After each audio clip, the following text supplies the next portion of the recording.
It's the crack of dawn, but we've been hiding in this boat for hours, riding with one of the few captains willing to take us deep into the Irrawaddy River Delta. Myanmar's repressive military rulers have banned practically all foreigners from going to the areas most devastated by Cyclone Nargis. And this is why. More than 2 weeks after the storm, the shores are still lined with corpses. And many of those who survived the cyclone now have to flee their homes. These people have packed a few belongings into their boat. They say they've received no help at all from their government. We simply couldn't survive in our village any longer, this woman says. We would starve if we stayed there. We give them some of our food, the first supplies they've received in more than 2 weeks.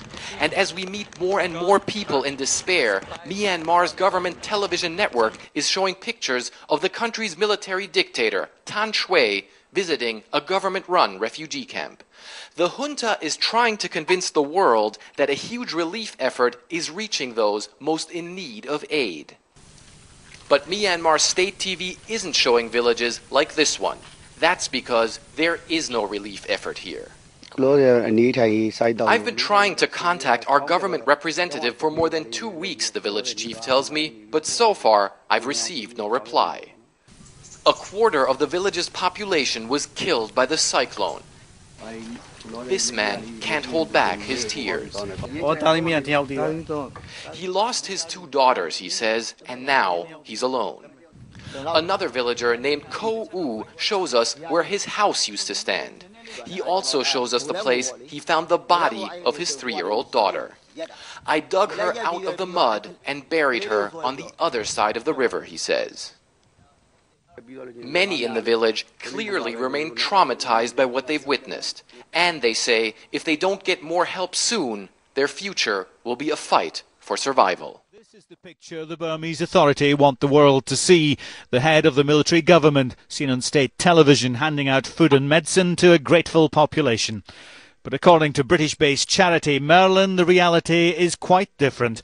These pictures show refugee camps in the Irrawaddy Delta where hunger and disease are threatening to produce a second disaster 16 days after Cyclone Nargis killed thousands and left many more homeless. It's raining like hell. I mean, the rain just doesn't stop. When I was in Laputa, it was almost non-stop, and it's very heavy monsoon rain. There's lots of standing water. There are insects breeding in that water that spread disease. It's difficult for us to build pit latrines because there's so much rain. It's difficult for people to stay out of the rain because there's simply not enough shelter. All those are combining to create really a hell on earth for the survivors down there. But a British government minister who's now in Burma says the authorities are at last ready to open their borders to international aid. It's been difficult to get those pledges of support into results on the ground because of the barriers placed in the way of an effective local operation by a very paranoid, suspicious government. And as I say, I hope we may now have found a kind of diplomatic way through and gotten a foot in the door to open this up so that there's more effective operational support.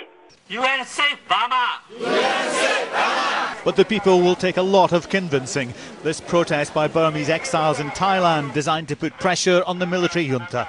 The signs are the generals might now be listening. Harry Smith, ITV News.